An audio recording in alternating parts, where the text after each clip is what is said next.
Puis, quand on regarde les difficultés d'approvisionnement, donc quand on prend la source officielle de l'INSEE qui interroge tous les mois les entreprises de bâtiment, enfin, un échantillon d'entreprises de bâtiment de plus de 10 salariés, aujourd'hui 13% de ces entreprises déclarent des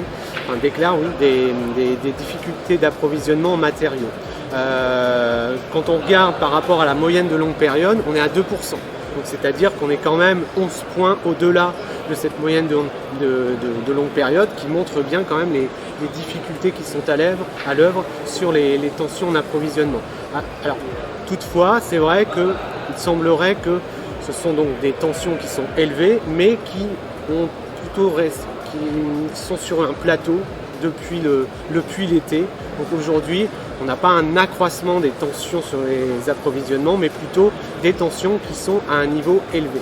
À côté de cela, donc, quand on regarde les prix, eh bien, les prix des matériaux continuent de flamber.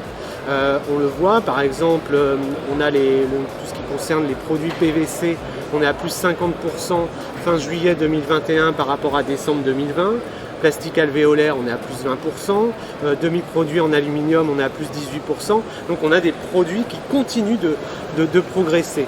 Donc ce que l'on imagine comme scénario, ce serait plutôt des prix qui continuent un petit peu de progresser à l'automne et qui restent à un niveau quand même relativement élevé jusqu'à la fin de l'année. Et après, on verra ce que donnera le début 2022, mais on restera probablement sur des niveaux quand même assez élevés jusqu'à la fin de l'année 2021, voire début 2022. C'est compliqué de se projeter à un horizon aussi lointain, surtout que c'est quand même quelque chose qui est mondial, donc on peut difficilement finalement maîtriser, et aujourd'hui c'est compliqué d'aller jusque-là. En tout cas, ce qu'on peut imaginer, c'est qu'à un moment donné, oui, il y a un tassement et vraisemblablement sans doute une baisse qui intervienne parce qu'on ne peut pas rester à des niveaux aussi élevés. De là à dire qu'on revienne à des niveaux d'avant-crise, ça risque d'être quand même compliqué.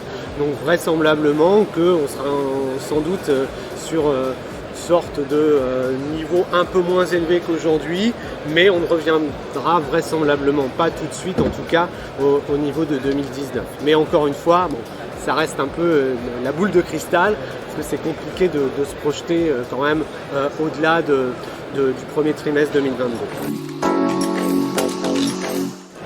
Happy, bien évidemment, oui, tout à fait. Il faut quand même dire qu'on a des marges aujourd'hui des entreprises de bâtiment qui continuent de remonter un petit peu, même si elles ne sont pas encore au niveau d'avant-crise, mais ça remonte.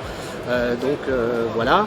Bon, néanmoins, c'est vrai qu'on le voit quand même sur les trésoreries qui restent quand même, on va dire, au-dessus de la moyenne de longue période, mais qui ont tendance un petit peu sur le deuxième trimestre à un petit peu se contracter compte tenu de l'envolée des coûts des matériaux que l'on observe.